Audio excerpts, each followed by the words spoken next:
The sky above New York City turned an eerie shade of orange as a massive alien spacecraft descended into Earth's atmosphere. It moved with unnatural smoothness, casting a long shadow over the bustling streets below. People froze in their tracks, pointing upward with wide eyes and open mouths. Cars screeched to a halt, and the usual hum of city life was replaced by an unsettling silence. The ship was enormous, its metallic surface gleaming like polished steel under the sun. It hovered silently over the skyline, exuding both beauty and menace.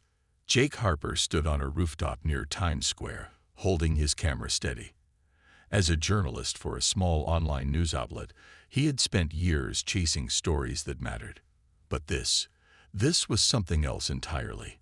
His heart raced as he zoomed in on the ship, capturing every detail. He noticed strange markings etched along its hull, symbols that looked ancient yet oddly familiar. No one else seemed to pay attention to them. They were too busy staring at the sheer size of the vessel or recording videos on their phones. Suddenly, a voice boomed from the ship. It wasn't loud or deafening, but carried a calm authority that reached everyone within earshot.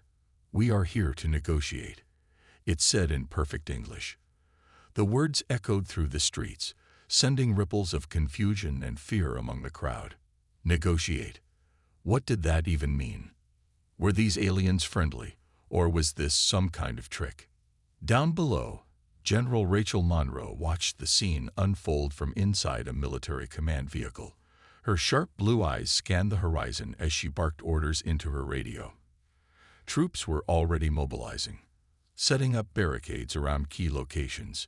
She didn't trust the situation one bit. Something about the way the ship loomed so quietly made her skin crawl. Meanwhile, Jake couldn't shake off the feeling that he was onto something important. Those symbols, they weren't random decorations. They meant something. He quickly sent the footage to Emily Dawson, a linguist he'd interviewed months ago for a piece on ancient languages. If anyone could make sense of them, it was her. Emily received the message just as she was leaving her apartment. She frowned at the images on her phone, her mind racing. The symbols reminded her of patterns found in old cave paintings, but there was something more modern about them too. Whatever they weren't human. Her curiosity piqued. She called Jake back immediately. "Where did you see these?" she asked, her voice tinged with urgency. "On the ship," Jake replied. "No one else seems to notice them, but I thought you might know what they mean." "I don't know yet," Emily admitted. "But if they're trying to communicate through symbols, we need to figure it out fast." As night fell, the city remained eerily quiet. Soldiers patrolled the streets, and spotlights illuminated the massive alien craft. Inside the command center, General Monroe stared at the ship through binoculars. She didn't like surprises, and this whole situation reeked of danger. Still, orders from higher-ups kept her forces on standby. For now, back on the rooftop, Jake adjusted his camera lens once more. He couldn't stop thinking about what Emily had said. Communication, symbols, negotiation, none of it added up. And then it hit him. The symbols weren't just a message. They were a warning. But before he could act on his hunch, the ship's lights flickered, bathing the city in an otherworldly glow. For a brief moment, everything went still. Then, without warning, the aliens emerged, not as monstrous invaders, but as sleek, humanoid figures clad in shimmering silver suits. Humanity held its breath, unsure whether to welcome them or prepare for war. The aliens stepped out of their ship one by one, gliding down a ramp that extended from the vessel's underside. They moved with an unnatural grace, their silver suits shimmering faintly under the city lights. Each figure stood taller than the average human, with slender limbs and elongated heads covered by smooth helmets. Their eyes, if they could be called that, glowed faintly, casting an eerie light on the soldiers and civilians watching below. Despite their strange appearance, there was something almost calming about them. Or maybe it was just the way they carried themselves. Calm, deliberate, and unthreatening. At the front of the group stood Kelleran, their leader. His voice echoed again, softer this time but still clear enough for everyone to hear. "We mean no harm," he said, raising a hand in what might have been a gesture of peace. "We seek only to coexist with your kind." The words sent a ripple through the crowd. Some people gasped in relief, while others muttered in disbelief. Nearby, General Rachel Monroe clenched her jaw. She didn't trust them, not for a second. Her instincts screamed that something wasn't right, even if they looked harmless. Still, orders were orders. For now, she had to play along. Jake Harper watched from his rooftop perch, his camera trained on the scene below. He zoomed in on Kelleran, trying to capture every detail. Something about the alien leader unsettled him. It wasn't just the glowing eyes or the unnatural height. It was the way he spoke. Every word seemed rehearsed, like a performance meant to disarm rather than inform. Jake scribbled notes furiously, jotting down observations as fast as his pen would allow. Meanwhile, Emily Dawson sat at her laptop, studying the footage Jake had sent earlier. The symbols etched into the ship's hull were unlike anything she'd ever seen before. They weren't random. They'd followed a pattern, almost like a language. But why use symbols instead of words? And why put them on the outside of the ship where most people wouldn't notice them? It didn't make sense unless they weren't meant for humans at all. Her thoughts were interrupted by a knock at her door. Startled, she glanced up to see Jake standing there, looking winded. "I came as soon as I could," he said, stepping inside without waiting for an invitation. "Did you figure anything out?" "Not much," Emily admitted, turning back to her screen. "But I think these symbols are important. Really important. Whoever made them wanted someone specific to see them, not us." Jake frowned. "You think they're talking to another species? One we don't know about?" "Maybe," Emily replied. "Or maybe they're warning whoever comes after them. Either way, it feels like we're missing something big here." Back at the command center, General Monroe listened intently as Kelleran continued speaking. He explained that his people needed Earth's resources to survive after their home planet had been devastated by war and environmental collapse. In return, he promised advanced technology and knowledge beyond humanity's wildest dreams. It sounded too good to be true, and that's exactly what worried Monroe. She turned to her second-in-command, a young officer named Daniel Carter. "What do you think?" she asked quietly. Daniel hesitated. "Sir, it's hard to say. On paper, it sounds like a fair deal. But nothing's ever that simple," Monroe finished for him. She nodded grimly. "Keep the troops ready. If this turns south, we need to act fast." As night deepened, the tension in the air grew thicker. Civilians gathered around televisions and radios, hanging onto every word of the broadcast. Journalists scrambled to cover the event, speculating wildly about the aliens' intentions. Jake stayed glued to his camera, capturing everything he could. But despite the calm facade presented by Kelleran and his crew, he couldn't shake the feeling that danger lurked just beneath the surface. Emily, meanwhile, worked tirelessly to decode the symbols. Piece by piece, she began unraveling their meaning. What she discovered chilled her to the bone. These weren't just warnings, they were records of destruction, of worlds stripped bare and civilizations wiped out. And now, Earth was next on the list. But before she could share her findings, Kelleran issued a new announcement. "Tomorrow," he declared, "we will meet with your leaders to discuss our agreement. Together, we will build a brighter future." The crowd erupted into cheers, but Emily felt a cold knot forming in her stomach. A brighter future. For whom? The next morning, the city buzzed with nervous energy. News of the aliens' proposal had spread like wildfire, sparking debates everywhere. Some people were excited about the prospect of advanced technology and new opportunities. Others were skeptical, fearing the aliens had hidden motives. Jake Harper wandered through the streets, notebook in hand, listening to snippets of conversations. A group of teenagers argued passionately about whether the aliens could be trusted, while an elderly man muttered under his breath that humanity was doomed. Jake jotted down quotes, knowing this story would define his career. if he survived to tell it. Meanwhile, Emily Dawson barely slept. Her discovery about the symbols weighed heavily on her mind. She stared at her laptop screen, the decoded fragments glaring back at her. The symbols told a grim tale. Entire planets drained of resources, ecosystems destroyed, and civilizations erased. It wasn't just a warning. It was a record of conquest. Kelrin's people weren't here to negotiate. They were here to take what they needed, just as they had done before.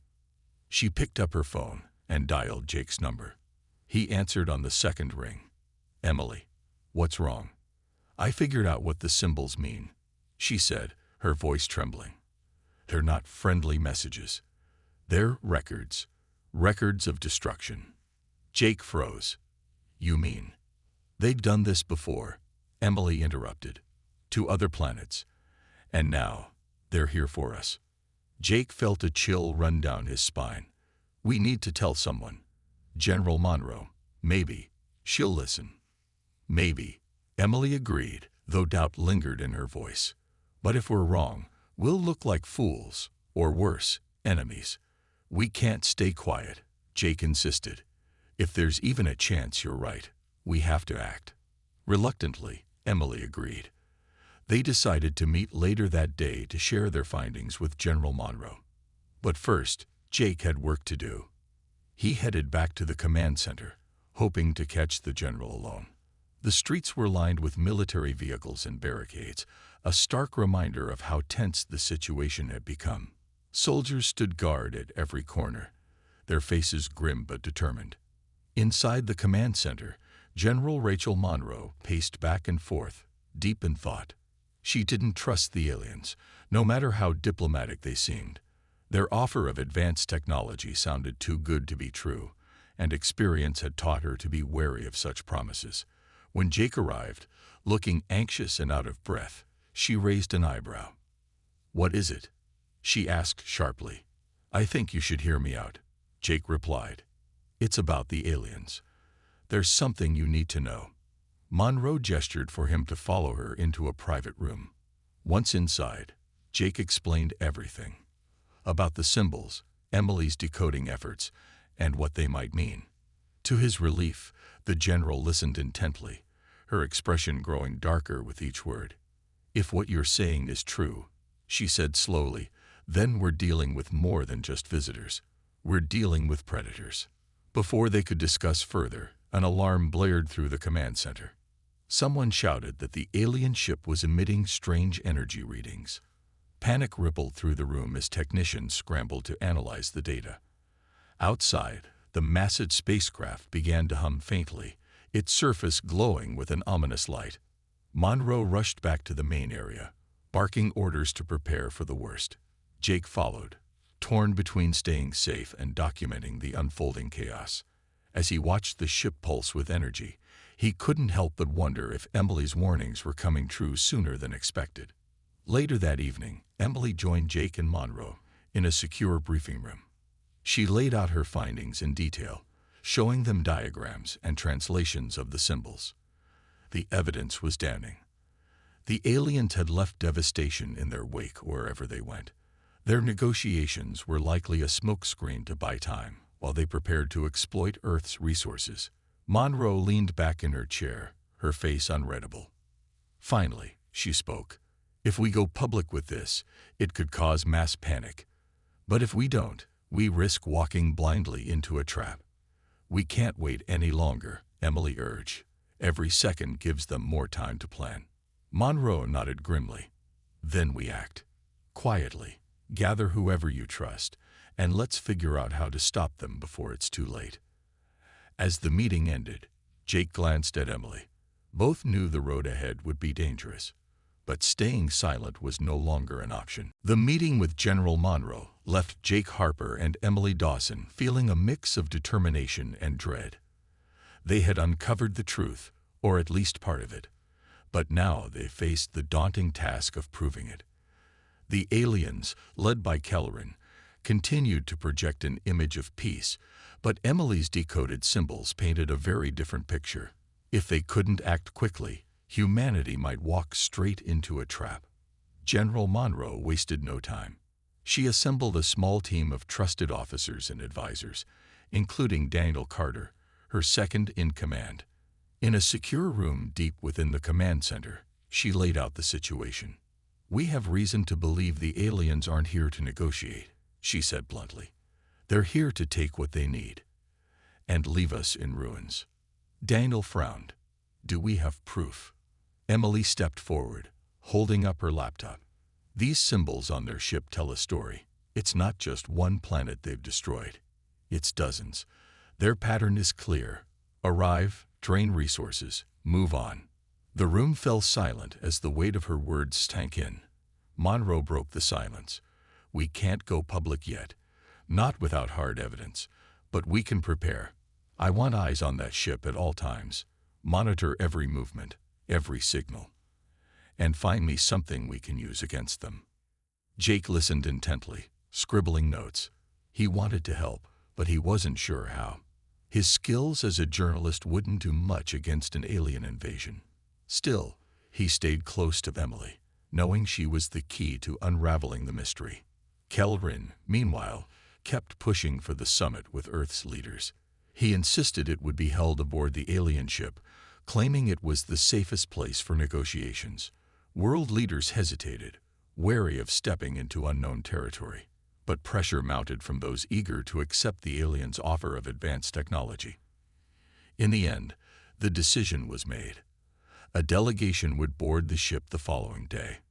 Jake saw his chance.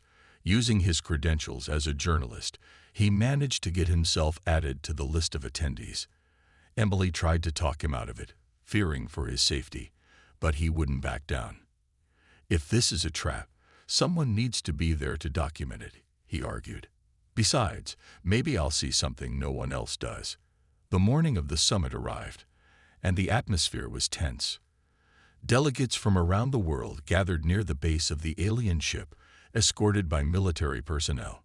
Jake stood among them, clutching his camera tightly.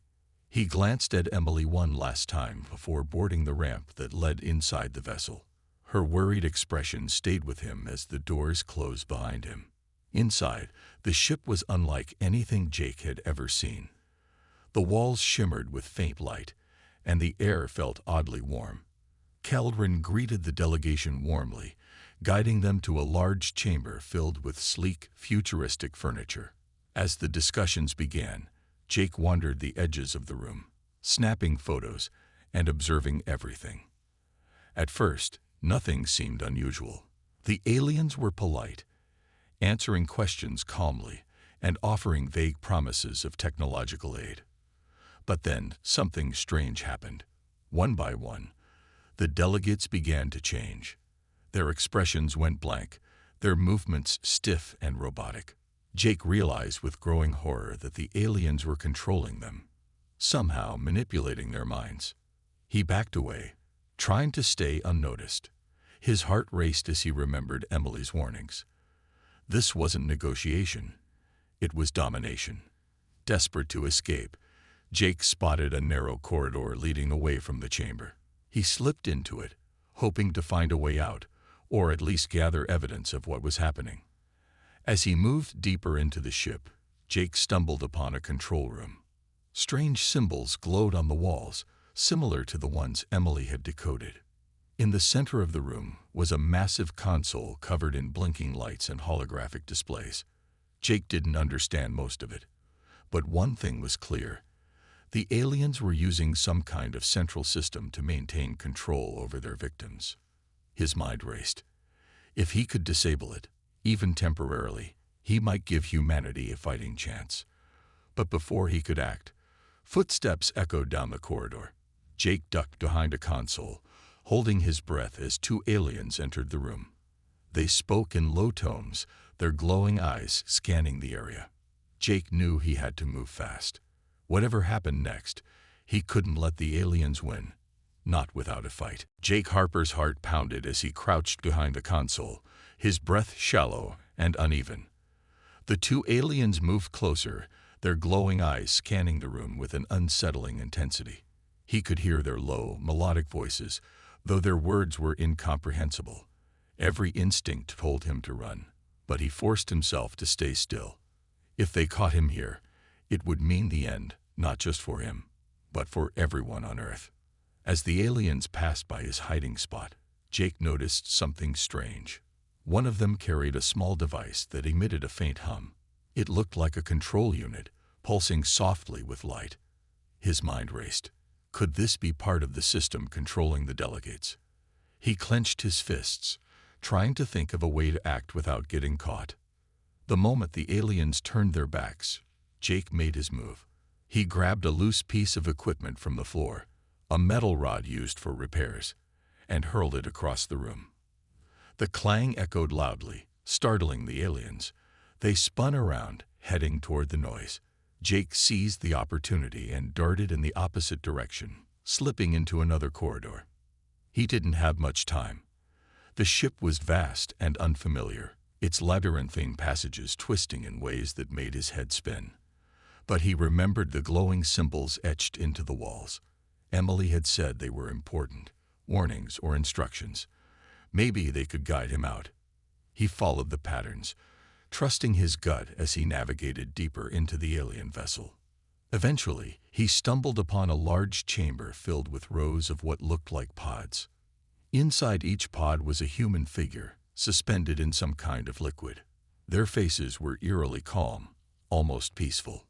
Jake recognized a few of them. They were delegates who had disappeared during earlier meetings with Kelleran. His stomach churned. These people weren't just being controlled. They were being stored, kept alive but unconscious. Before he could process what he was seeing, a voice spoke behind him. "You shouldn't be here." Jake froze. Slowly, he turned to see Kelleran standing at the entrance of the chamber. The alien leader's expression was unreadable, his glowing eyes fixed on Jake. For a moment, neither of them moved. "I know what you're doing," Jake said, forcing his voice to sound steadier than he felt. "You're not here to help us. You're here to take everything we have." Kelleran tilted his head slightly, as if amused. "And what makes you think your species deserves to keep it?" he asked, his tone eerily calm. "You waste resources, destroy your own planet, and fight among yourselves. We are simply cleaning up." Jake's blood boiled, but he knew arguing wouldn't get him anywhere.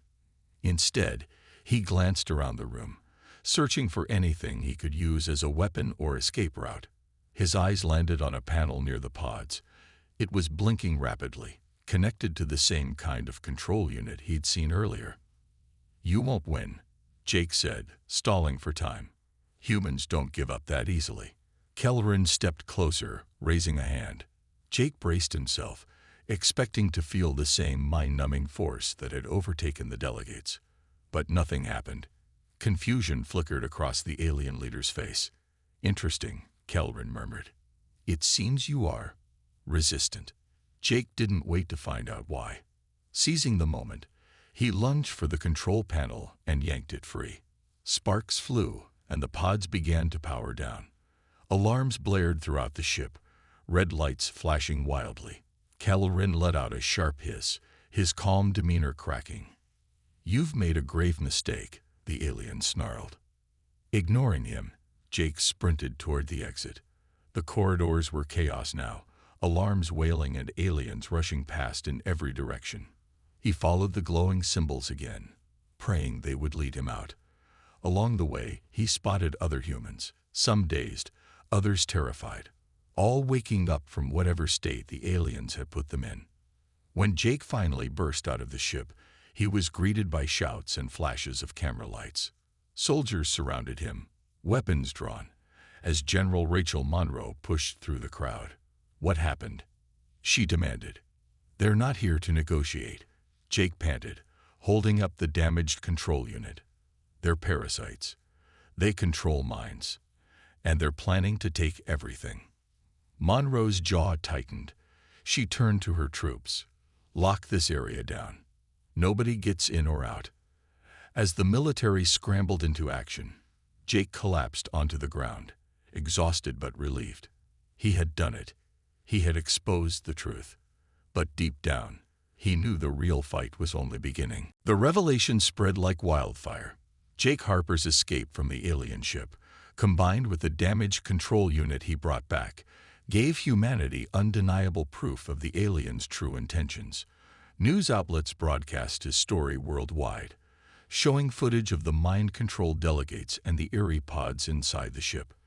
Panic erupted in some cities, while others rallied behind calls for resistance.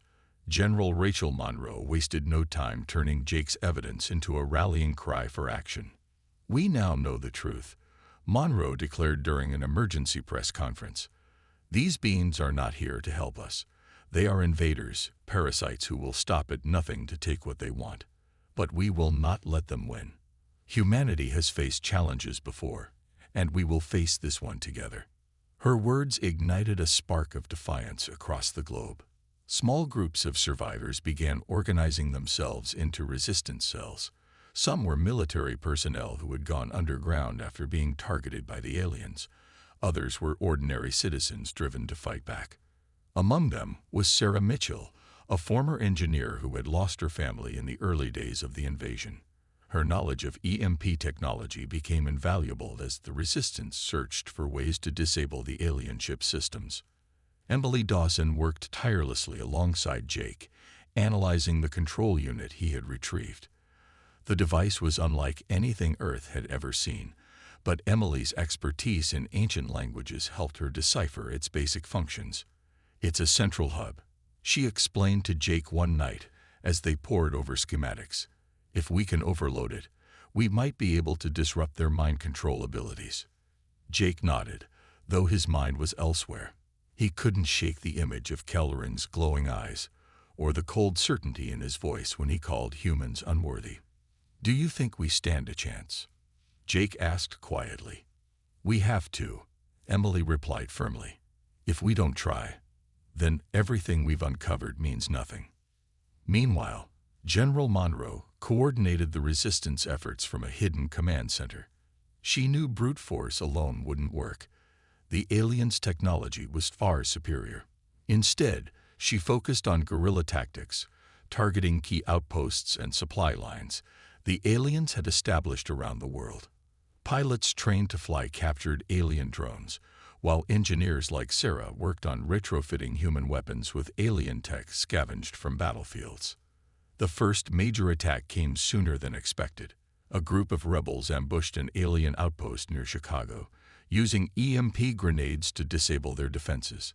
The operation was risky, but it succeeded, temporarily freeing hundreds of mind-controlled humans trapped inside. The victory was bittersweet, though. Dozens of rebels lost their lives, and the aliens retaliated swiftly, obliterating entire neighborhoods in response.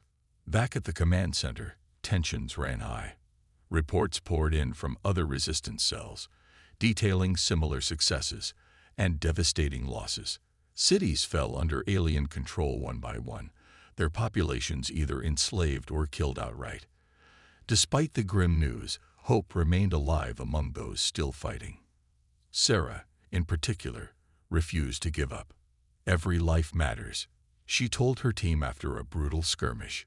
"Even if we save just one person, it's worth it." As the war dragged on, Emily made a breakthrough. She discovered that the alien ship relied on a central hive mind system located deep within its core. Destroying it would sever the connection between the aliens and their controlled humans, freeing millions, but reaching it would require infiltrating the heart of the ship itself.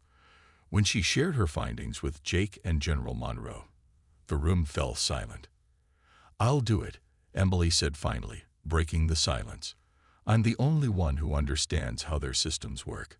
If anyone can get close enough to disable it, it's me." "No," Jake protested immediately. "It's too dangerous." "It's our best shot," Emily countered. "And I won't let anyone else risk their life for something I started." General Monroe studied Emily for a long moment before nodding. "You'll have backup," she said. "But remember, if you succeed, you'll be giving humanity a fighting chance. If you fail—" "I know," Emily interrupted softly, "but I'm willing to take that risk." With plans set in motion, the resistance prepared for its most daring mission yet. As Emily packed supplies and reviewed blueprints, Jake couldn't help but feel a knot of dread tightening in his chest. The stakes had never been higher, and failure wasn't an option. Emily Dawson stood at the edge of the makeshift launch pad, her heart pounding as she stared up at the alien ship looming above. The massive vessel cast a shadow over the resistance base, its surface glinting ominously in the moonlight. She adjusted the straps of her backpack, making sure everything was secure. Tools, explosives, and a handheld device she had rigged to interface with the alien systems. This was it, her one chance to end the nightmare. Beside her, Jake Harper paced nervously. "Are you sure about this?" he asked for what felt like the 100th time. "There has to be another way." "There isn't," Emily replied firmly, though her voice wavered slightly. "If we don't take out that hive mind, they'll keep controlling us. We can't win if we're fighting ourselves." Jake opened his mouth to argue again, but stopped when General Rachel Monroe approached. Her face was grim, her usual calm demeanor replaced by something colder, harder. "We've got your entry point mapped out," she said, handing Emily a small tablet displaying schematics of the ship's interior. "You'll have 10 minutes max before their defenses kick in. After that, it's all on you." Emily nodded, clutching the tablet tightly. "I'll do my best." Monroe placed a hand on her shoulder. "Good luck. And remember, we're counting on you." With that, Emily climbed into the stolen alien drone, a sleek, insect-like craft modified by Sarah Mitchell and her team. As the engines roared to life, Jake gave her a final thumbs up, his expression a mix of fear and determination. The drone shot into the sky, disappearing into the belly of the alien ship through a narrow maintenance hatch. Inside, the air was thick and metallic, humming faintly with energy. Emily moved cautiously, following the glowing symbols etched into the walls. They led her deeper into the labyrinthine corridors, guiding her toward the core. Along the way, she encountered patrols of aliens, their glowing eyes scanning the area. Each time, she ducked into shadows or slipped behind crates, holding her breath until they passed. Finally, she reached the chamber housing the hive mind. It was unlike anything she had imagined, a pulsating mass of organic material suspended in a web of cables and wires. Strange lights flickered across its surface, and low, rhythmic vibrations filled the room. Emily shivered. It looked alive and aware. She set to work quickly, attaching explosive charges around the base of the structure. The handheld device she carried beeped softly as she connected it to the alien system, uploading a virus designed to scramble the hive mind's neural pathways.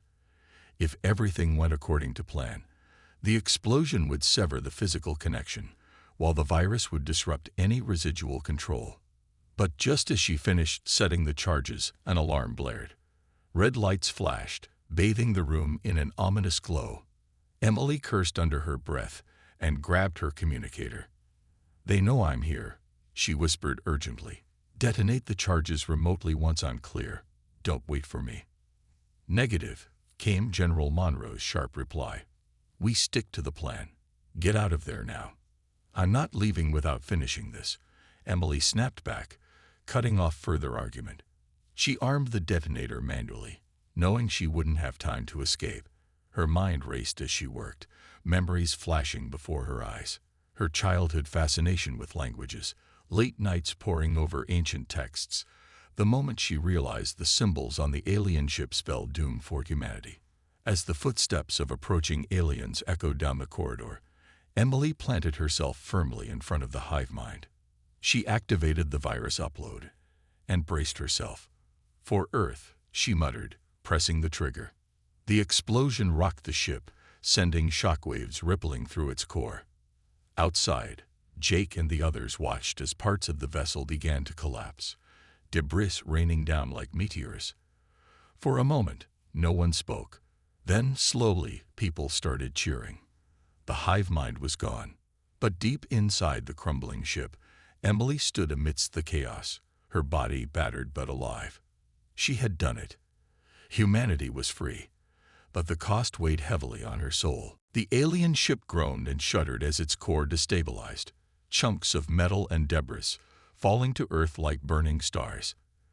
Emily Dawson stumbled through the collapsing corridors, her ears ringing from the explosion. Her body ached, and smoke filled the air, but she refused to stop moving. She clung to the walls for support, following the glowing symbols that still faintly illuminated the passages. They had guided her this far. They had to lead her out. Outside, chaos reigned. The Resistance fighters watched in awe as the once mighty vessel began to break apart, its sleek surface cracking under the strain. Jake Harper stood frozen, his eyes locked on the ship's flickering lights. His communicator crackled with static, but there was no word from Emily.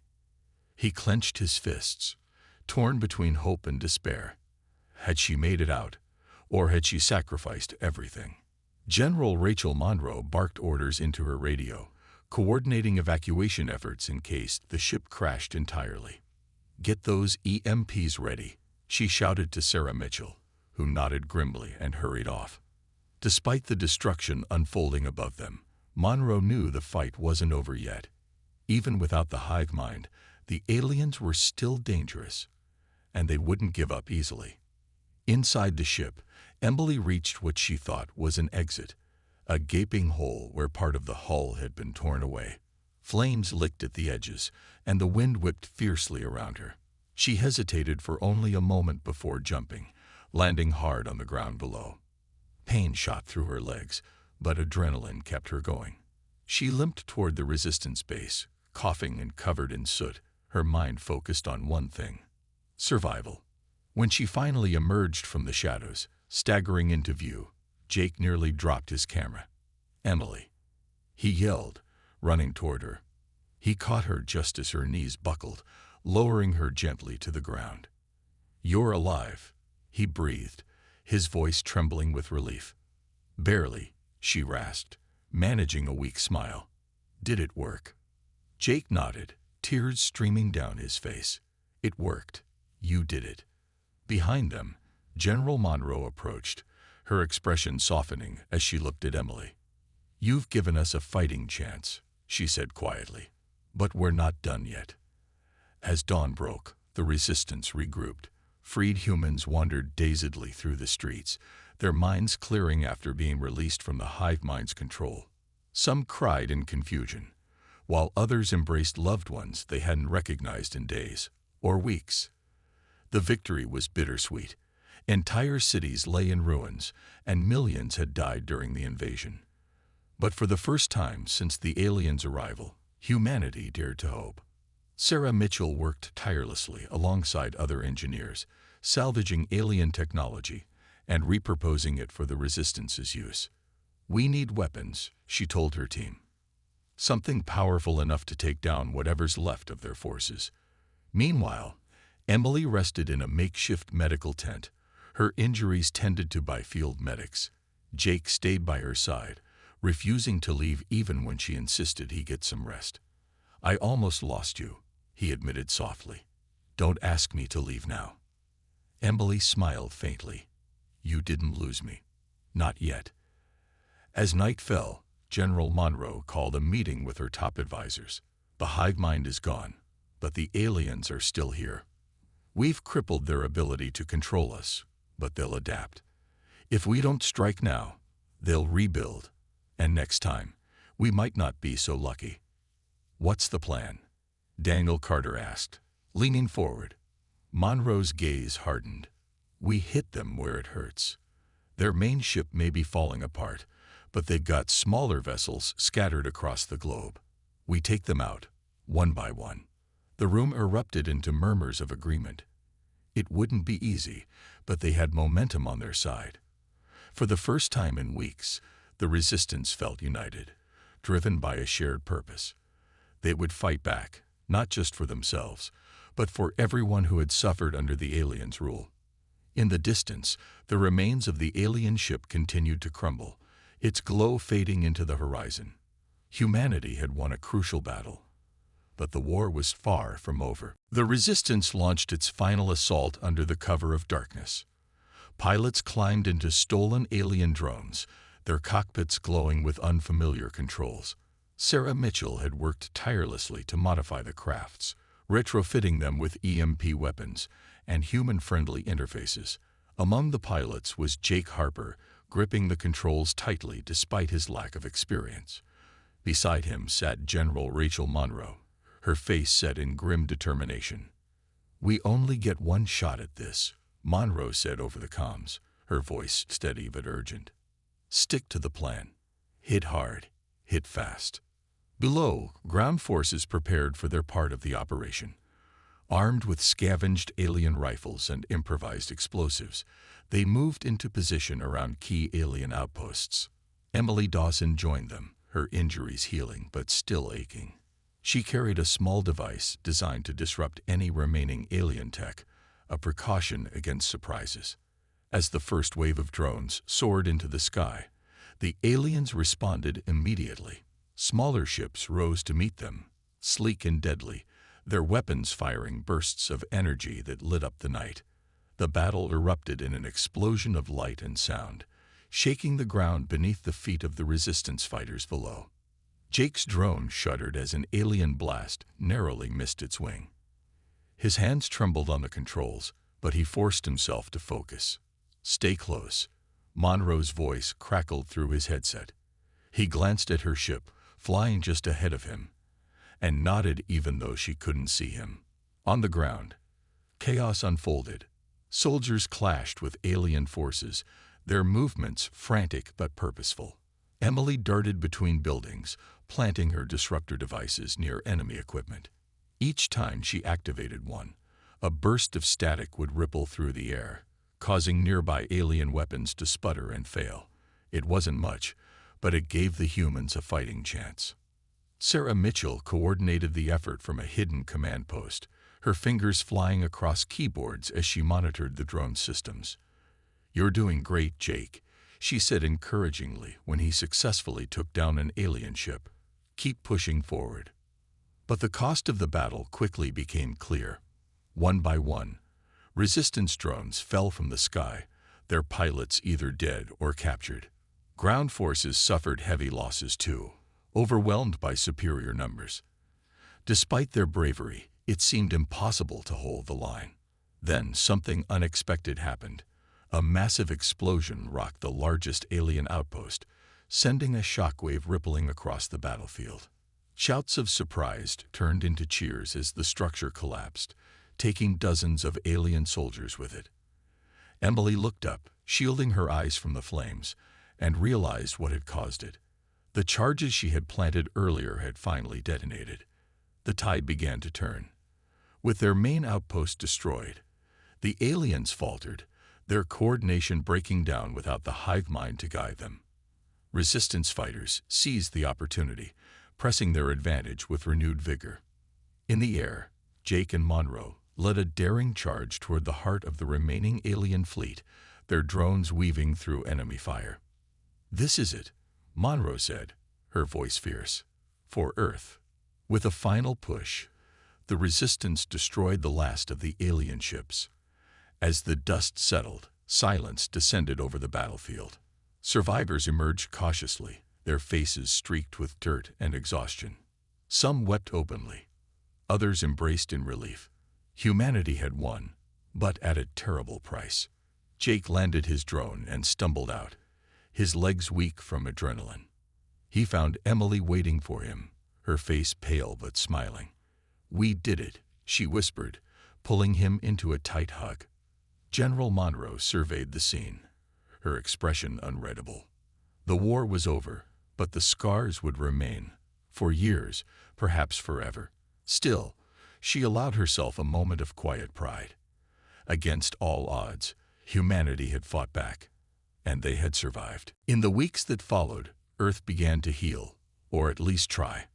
The war with the aliens had left deep wounds, both visible and invisible. Cities lay in ruins, their skylines broken by craters and toppled buildings. Millions mourned loved ones lost during the invasion, while others struggled to rebuild shattered lives. But amid the devastation, there was also hope. For the first time in months, people looked to the future instead of fearing it. Jake Harper sat at his desk, typing furiously on an old laptop. His fingers flew across the keyboard as he poured everything he'd witnessed into words. The story wasn't just about the aliens. It was about humanity's resilience, courage, and determination to survive. He titled it War with Humans. Well, good luck. A nod to the aliens' arrogance and humanity's triumph. When the book was published months later, it became a global sensation, reminding people of what they had overcome together. Emily Dawson threw herself into studying alien technology, determined to ensure nothing like this could ever happen again. Using fragments salvaged from the destroyed ships, she worked alongside Sarah Mitchell to decode their secrets. Together, they developed new defenses and innovations, sharing their discoveries with scientists worldwide. Emily often thought about the cost of her mission, the friends she'd lost, the risks she'd taken, but she knew it had been worth it. Humanity now had tools to protect itself against threats beyond the stars. Sarah Mitchell became a symbol of ingenuity and strength. Her modifications to alien tech not only helped win the war, but also paved the way for advancements in energy and transportation. She traveled the world, teaching others how to use the recovered technology responsibly. Despite her newfound fame, she remained humble, always crediting the team effort that had made victory possible. General Rachel Monroe returned to military life, though she carried the weight of the war with her. She pushed for reforms, advocating for better communication and cooperation between nations. "We can't face another threat divided," she told world leaders during a summit. Her efforts led to the creation of a global defense coalition, ensuring humanity would stand united if danger ever returned. The scars of the invasion lingered, but so did acts of kindness and solidarity. Neighbors helped rebuild homes, communities came together to support grieving families, and stories of heroism inspired countless others. Jake's book played a role in this healing process, reminding people that even in their darkest hour, they had found light. One evening, Jake and Emily met on a quiet rooftop overlooking the city. The skyline was still scared, but lights twinkled defiantly through the gaps. "Do you think we'll see them again?" Jake asked, gazing up at the stars. "Maybe," Emily replied softly. "But next time, we'll be ready."